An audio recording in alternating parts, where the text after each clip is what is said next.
but again, it's a newer way of thinking, and I guess yeah. I'm not saying. Well, perhaps I am saying SuDS is at its infancy in the UK, and where it's gradually moving from an engineer led to more of a. Well, you mentioned earlier about, is it more ecologist led, where ecologists have more of a say? Are they brought into a design team? Well, I think it should be multi-disciplinary, and on that, so there is an engineering element of it, and we have had to learn the engineering side of it over the last 30 years. In fact, we've had to learn the engineering side of it, but it's relatively straightforward, relatively simple engineering, the sort of engineering that you'd expect a landscape architect to be able to do: pavement design, inlets and outlets, etc.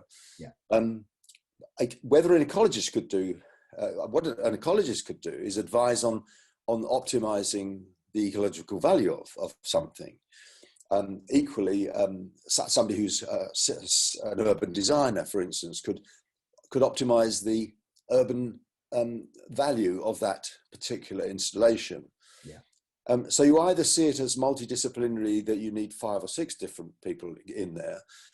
The reason I believe that it should be that landscape architects have a big role in this is that nearly everything that you need to do in SuDS, theoretically, a landscape architect should be able to do it. So whether it's pavement, whether it's planting, whether it's landform, whether it's urban design, and even, I'll risk it here and say, even if it's a matter of arithmetic, there are programs which will give you the basic numbers. One of the issues is that these SuDS systems don't perform accurately in the same way that a pipe does. So there's lots of, for instance, we're encouraging natural losses. We're encouraging it to behave like a natural landscape.